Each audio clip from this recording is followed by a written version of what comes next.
Hello and welcome back. We have learned about the concept of orthogonal sets and orthonormal set of vectors in Euclidean space Rn. Now we are in the way to learn about the concept of orthogonal diagonalizations. So before to learn about the concept of orthogonal diagonalizations, we first have to learn about the concept of orthogonal matrix. I know you already know about the concept of orthogonal matrix, but we will going to learn about the concept of orthogonal matrix in different way. We will look at this orthogonal matrix in some different direction. So what first of all, let me recall what is an orthogonal matrix. So a matrix, a square matrix, uh, square matrix square matrix A is said to be an orthogonal matrix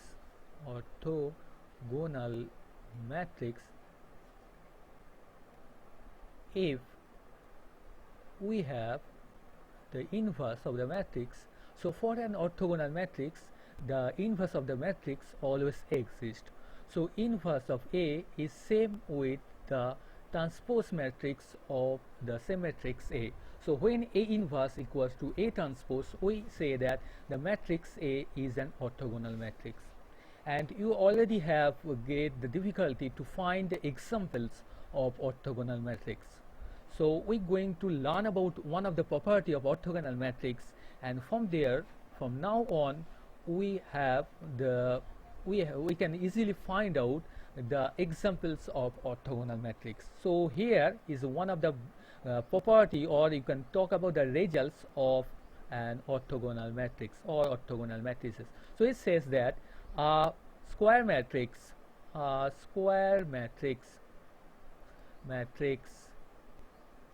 A is orthogonal if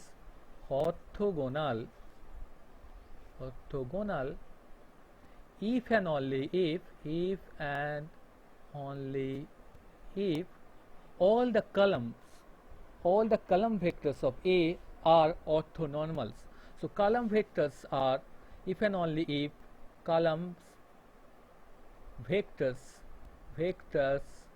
of A are orthonormal.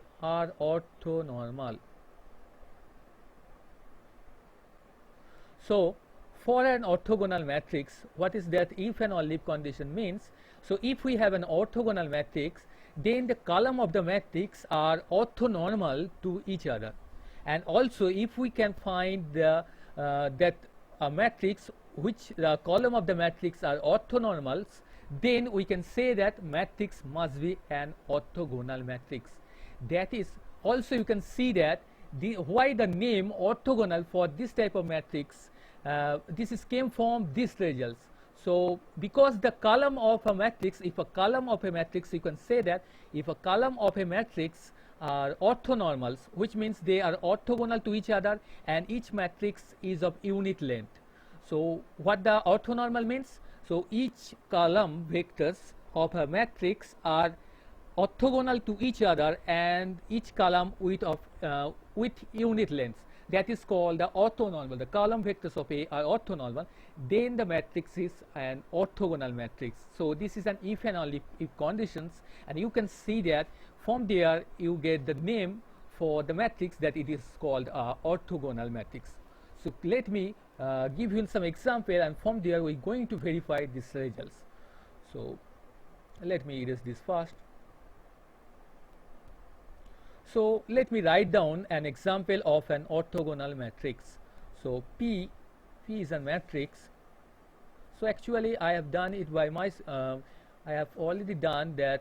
We have already calculated that this matrix is an orthogonal matrix. You can do it by yourself. So 2 by 3 and 1 by 3, 2 by 3, 2 by 3, and 2 by 3 minus 2 by 3 and 1 by 3. You can check it that is an orthogonal matrix, so that, which means I want you to just check that P inverse is basically P transpose. What we're going to show over here, I going to sort there, verify, I going to verify that the column vectors, who are the column vectors? So this is the column 1, this is the column 2, and this is the column 3. So these the vectors in these columns are called the column vector. So column vectors are orthonormals to each other. So first of all, what is the orthonormal means? So let me recall that orthonormal means they are orthogonal plus unit vectors. So these all vectors in the columns are unit vectors. So unit length or unit vectors. So what are we going to do? So who are the column vectors? So let me write down the set of column vectors. So here we have the vectors minus 1 by 3 and 2 by 3. So these vectors came from the column 1 of this matrix P. So what is the second one? Second one is 1/3, 2/3, and 2/3. And what about the third one? Third one is 2/3 minus 2/3 minus 1/3. Now we check that this set came from the column vectors of the matrix P, and we have to check this set is an orthonormal set. How to check their orthonormal set? We will take the inner products of the vectors and check that they are going to be equals to 0 or not. So we multiply this vector. So let me write, this is vector 1, this is vector 2, and this is our vector 3. So we just multiply alpha 1 with alpha 2.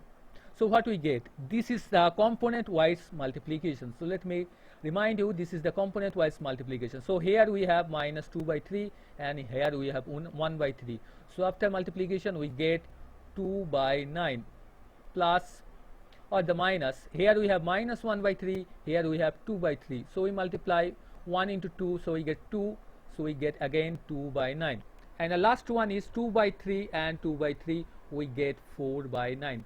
Now you can see that from there we usually get equals to 0, because we get minus 4 by 9, and here we have 4 by 9, so this equals to 0.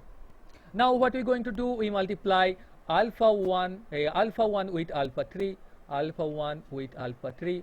So again this is component wise multiplication. So multiply over here, here is the first component, and here we have the first component. So multiply this, we get minus 4 by 9.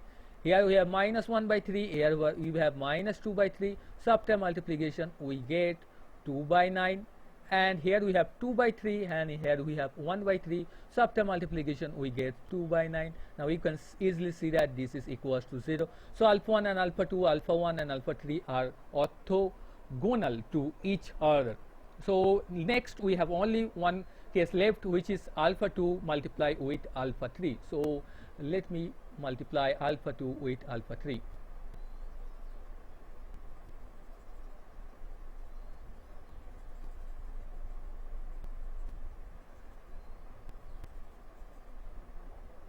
Okay, so what about alpha 2 multiply with alpha 3? Again it is component wise multiplication. In the first component we have 1 by 3rd, here we have 2/3, so after multiplication we get 2 by 9.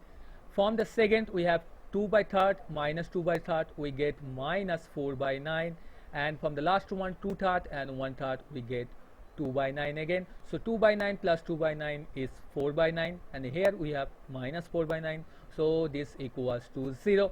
So alpha 2 and alpha 3 are orthogonal to each other. So we have seen that this set is an orthogonal set. So for the checking of orthonormal, we have already seen that this is an orthogonal set. Now what we're going to do, we have to check that each vectors, which means alpha 1, alpha 2 and alpha 3, all these three vectors are unit vectors. So we multiply alpha 1 with alpha 1. So first of all, let me erase this part.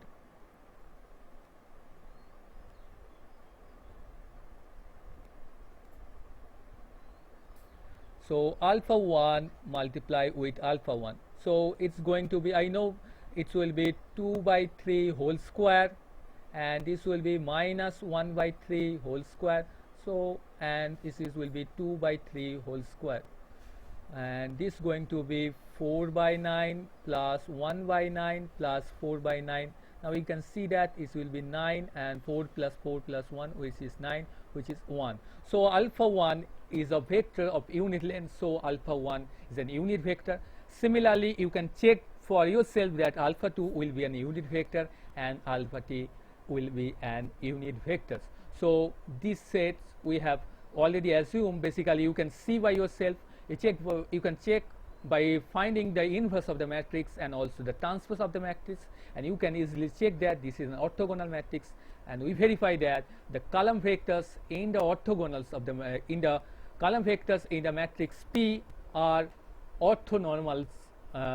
So let me give you the converse part, which says that if we have a set of vectors which are orthonormal, from there we will get a matrix, and that matrix must be an orthogonal matrix.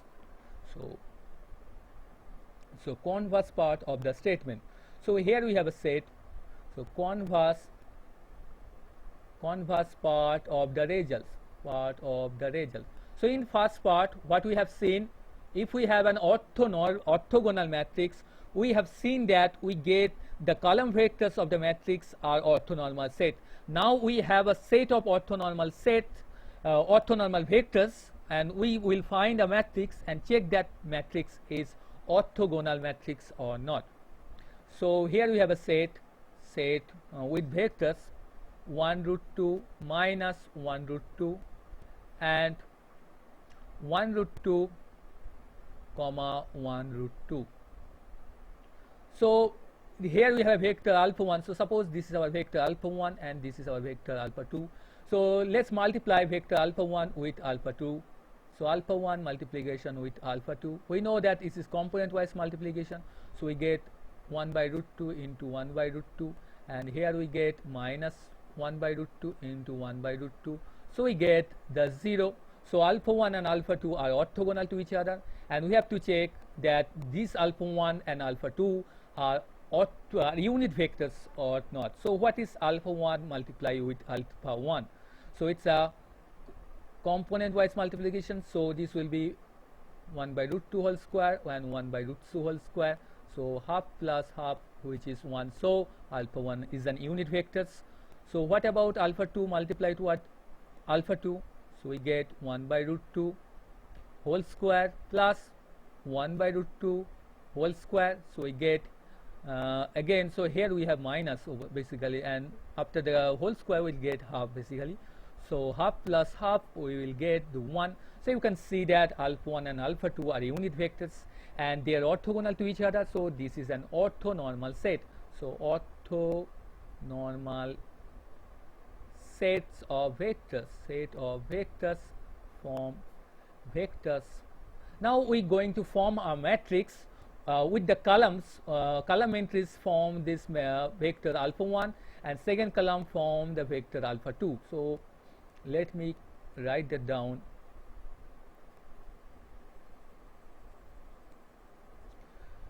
Okay.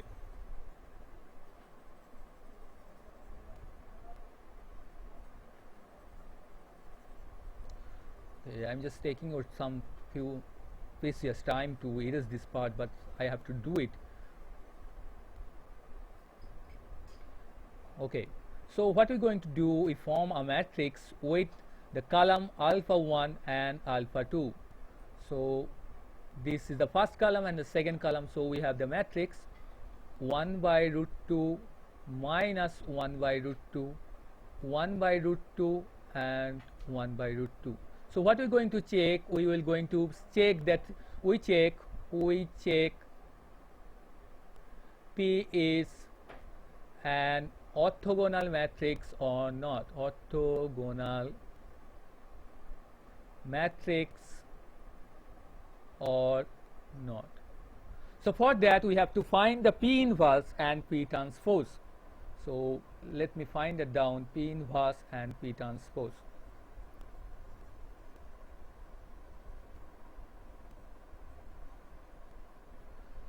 So what is the P inverse? So first of all we have to find the determinant of P. So determinant of P is 1 by root 2 into 1 by root 2 plus 1 by root 2 into 1 by root 2. So this is 1.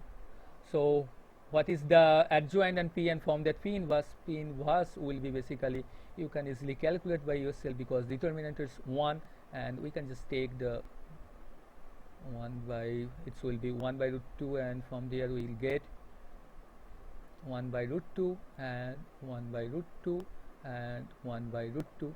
So this is the inverse of this matrix. What about the P transpose? P transpose is, we just the column will be the row and row will be the column, so it's 1 by root 2 and 1 by root 2, and this is minus 1 by root 2 and 1 by root 2. So now you can see that the P inverse and P transpose are basically the same matrix. So P inverse is similar to P transpose, or the same, basically they are the same, they are same as each, they are same. So basically, so you can see that P is an orthogonal matrix. So remember that results, if we have a orthogonal square matrix, which is obviously have to be a square matrix. So if we have an orthogonal matrix, the column vectors of this matrix are orthonormal sets, and if you have a set of column, we have an orthonormal set, from that orthonormal sets you can form a orthogonal matrix. We will going to use these results to learn about the concept of orthogonal diagonalization. So thank you for stopping by. Please come back in my next video.